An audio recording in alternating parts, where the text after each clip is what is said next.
Bugün birçok insan Almanya'ya gelmek, yerleşmek istiyor. Kimisi üniversite okumak istiyor, kimisi ise direkt çalışarak gelmek istiyor. Ancak herkes şu detayı atlıyor. Almanya tek tip bir ülke değil. Burada 16 farklı eyalet söz konusu. Her eyaletin kendine göre kuralları var, kendine göre kültürü var, her şehrin kendi havası var. Bugün Almanya'da hem üniversite okumak isteyenler hem de çalışmak isteyenler için bölgeleri, eyaletleri, şehirleri karşılaştıracağız ve kimler için hangi eyaletler, hangi şehirler uygun bunlara göz atacağız. Herkese merhaba arkadaşlar, ben Emre. Bugün Münih'in Olympia Park adlı parkındayız. Biliyorsunuz burada 1972 yılında Dünya Olimpiyatları düzenlendi. Burası da o yüzden önemli bir bölge. Çok yeşil, güzel bir bölge. Hemen arkamda da BMW'nin genel merkezini görüyorsunuz. BMW Bayerische Motorenwerke Bavyeralı bir otomotiv şirketi. Bu arka planda arkadaşlar sizlere bugün Almanya'da hangi eyaletler ya da hangi şehirler kimler için uygun bunlara anlaşılır bir şekilde bakış atacağız. Biliyorum birçok insan buraya üniversite okuyarak gelmek istiyor ama üniversite okumanın aslında temel amacı belki de bunu bir yol olarak kullanmak ve sonrasında burada kalmak, burada ya da Avrupa'da bir hayat kurmak. Bununla birlikte kimisi direkt çalışarak geliyor. Örneğin mavi kart alarak vesaire. Ancak şu bir gerçek arkadaşlar, ben burada yaklaşık 5 senedir yaşayan, 3 eyalette yaşamış, hemen hemen bütün eyaletleri gezmiş birisi olarak söyleyebilirim ki aslında Almanya düşündüğümüz kadar homojen bir ülke değil. Dolayısıyla kendi tecrübelerim ışığında kimler için hangi eyaletler ya da hangi şehirler uygundur bunları anlatmak istiyorum. Bu tarz videolar hoşunuza gidiyorsa arkadaşlar kanalımıza abone olarak bu kardeşinizi sevindirebilirsiniz. Videoyu beğenebilirsiniz. Böylece daha fazla insana ulaşır bu video ve ailemizi büyütebiliriz. Instagram ve Telegram'da da çok aktifiz. Hepsinin linki açıklamalar kısmında. Hiç lafı uzatmıyorum ve videoya geçiyorum. Evet dostlarım, şimdi bu videoda aslında 2 temel bölüm olacak. Üniversite okumak için ve çalışmak ya da yaşamak için. İlk önce sizlere üniversite kapsamında eyaletleri anlatmak istiyorum. Bir numarayı arkadaşlar Kuzey Ren-Vesfalya'yı koymak istiyorum. Buraya Niedersachsen'ı falan da koyabiliriz. Yani Almanya'nın kuzeyindeki bence birçok eyalet üniversite okumak açısından çok avantajlı. Bunun temel sebebi çok fazla üniversite seçeneği olması öncelikle. Özellikle Kuzey Ren-Vesfalya'da bayağı bir üniversite var ve bu üniversitelerin kalitesi oldukça güzel. Güzel çalışmalar yapıyorlar vesaire. Buralarda okunabilir bence. Bununla birlikte o bölgede hayat da örneğin şu anda bulunduğumuz Münih şehrine göre ya da Bavyera eyaletine göre oldukça ucuz. Bu konudan aslında birkaç önceki videolarda da bahsetmiştim. Kuzey Ren-Vesfalya, Niedersachsen ya da Hesse'nin daha küçük şehirleri Frankfurt dışındaki kira açısından özellikle öğrencileri mutlu eden ve yurt imkanları öyle ya da böyle olan öğrenci şehirlerine sahip güzel bölgeler. Dolayısıyla benim için bir öğrencinin Almanya'da bir başlangıç yapması için tavsiye edebileceğim ilk eyalet, benim de Bielefeld'de okuyarak aslında bunu tercih ettiğim eyalet Kuzey Ren-Vesfalya'dır. Dediğim gibi ama burada sadece Kuzey Ren-Vesfalya demeyelim. İşte Niedersachsen komşu eyalet ya da Hessen falan, buralar bence çok güzel yerler arkadaşlar. Burayı böyle topluca o bölgeyi 1. sırada sayabilirim. 2. sırada Berlin diyorum. Neden Berlin diyorum? Çünkü Berlin yine aslında kira sorunlarıyla falan çok böyle haber olan bir şehir ama yine bir öğrenci şehri arkadaşlar. Sonuçta Almanya'nın en büyük şehri, tarihi olan, geçmişi olan, başkent olan falan böyle bir şehir yani. Hani orada bence üniversite öğrencisi olmak çok güzel olurdu. Ben de mesela Bielefeld yerine Berlin'de okumak isterdim belki de. Berlin'de üniversite öğrencisi olmak bence çok zevkli bir şey olurdu. 3 numaraya belki şaşıracaksınız ama bazı Doğu Alman şehirlerini sayabilirim. Örneğin Leipzig, Dresden. Özellikle Leipzig arkadaşlar her geçen sene giderek öğrenci şehri olmaya başladı. Doğu Almanya'nın gelişen 2 şehrinden bahsediyoruz. Dresden biraz daha belki tarihi bir şehir. Leipzig o kadar tarihi değil bence ama öğrenci şehri, sanayinin falan biraz daha bölgeye göre olduğu bir şehir falan. Bu bölgede arkadaşlar bence kiralar oldukça iyi. Belki NRV'den bile daha iyi olabilir diyebilirim. Yani kiralar genel olarak Almanya ortalamasına göre çok iyidir. Ama politikayı ya da Almanya'daki en son seçimleri vesaire takip edenleriniz varsa şunu görecektir ki o bölgede aşırı sağ olarak tanımlanan parti biraz daha güçlü. Aslında orada en güçlü olduğu bölgeler oralar.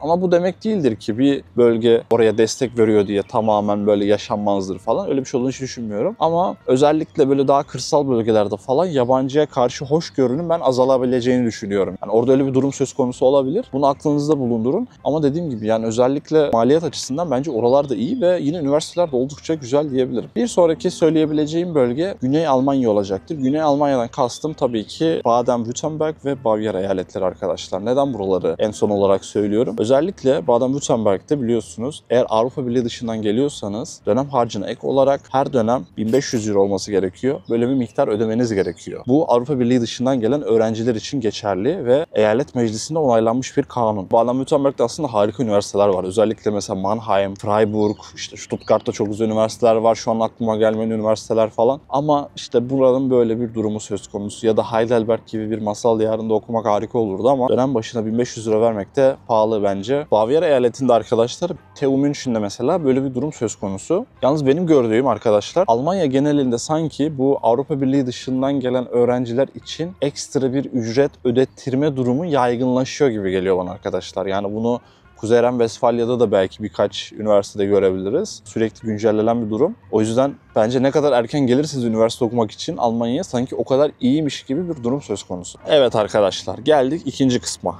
Çalışmak isteyenler ya da uzun vadeli yaşamak isteyenler için Almanya'nın hangi bölgeleri, hangi eyaletleri, hangi şehirleri uygundur? Kısaca okumak için şunu söyledik. Kuzey Almanya biraz daha iyi olabilir, maliyetler açısından özellikle. Aynı zamanda çok fazla seçenek var ve seçenekler de hiç kötü değil, gayet güzel. Berlin gibi çok güzel şehirler falan da var, büyük şehirler de var. Ya da Doğu Almanya'daki ucuz ama gelişmekte olan güzel şehirler de var. Çalışmak için arkadaşlar, bunu bir sıralamaya göre söylemiyorum ama ilk sırada benim aklıma gelen Frankfurt. Neden? Çünkü Frankfurt biliyorsunuz Avrupa'nın finans merkezi. Dolayısıyla Frankfurt'ta çok fazla iş imkanı var. Burada İngilizce iş yapan da çok şirket var. Amerikan şirketleri var, Avrupalı şirketler var falan, uluslararası şirketler var. Dolayısıyla sadece Almanca bilerek değil, sırf İngilizce bilerek de iş bulabileceğiniz bir lokasyon diye düşünüyorum. Frankfurt'un bir avantajı da orada kocaman bir havalimanı var. Bu da büyük bir avantaj. Ulaşım çok iyi. Bununla birlikte maaşlar da iyi bence genel olarak. Almanya'nın aslında otomotiv sektörü güneyde. Stuttgart'ta bu açıdan çok önemli lokasyonlardan bir tanesi. Burada Mercedes-Benz'in genel merkezi bulunuyor. Porsche'nin genel merkezi bulunuyor. Bosch'un genel merkezi bulunuyor. Şu anda aklıma gelen 3 çok büyük şirket. Bence arkadaşlar Stuttgart tam böyle aile şehri. Hani çok böyle kalabalık değil ama küçük şehirde değil. Onu hissediyorsun yani. Her imkanın olduğu falan bir yer. Havalimanı da var. Düzenli bir şehir. Biraz daha sessiz, sakin bir şehir bence. Çok yaşanabilir bir şehir olduğunu düşünüyorum. Alım gücünün yüksek olduğu, yine kiraların yüksek olduğu ama maaşların da gerçekten bence hiç fena olmadığı bir lokasyon. Dolayısıyla çalışmak için, yaşamak için Stuttgart'a gitme imkanınız varsa bence değerlendirin derim. Tabii ki Almanya'da yaşamak için, çalışmak için güzel lokasyonlardan bir tanesi de şu anda bu videoyu çektiğimiz şehir Münih. Neden? Çünkü Bavyera eyaleti arkadaşlar aslında Almanya'nın en çok ihracat yapan eyaleti. Bu açıdan Bavyera'da çok büyük bir üretim söz konusu. Burada arkadaşlar hayat gerçekten çok kaliteli. Bence Münih'in diğer şehirlere göre bir avantajı var. Burada doğa ile iç içe olmak bence biraz daha kolay. Özellikle arkadaşlar burada diğer şehirlerde olmayan bir göl teması var. Yani trenle, S-Bahn'la yani şehir içi trenle birçok göle gidebiliyorsunuz. Birçok göl var. Alp gölleri bunlar.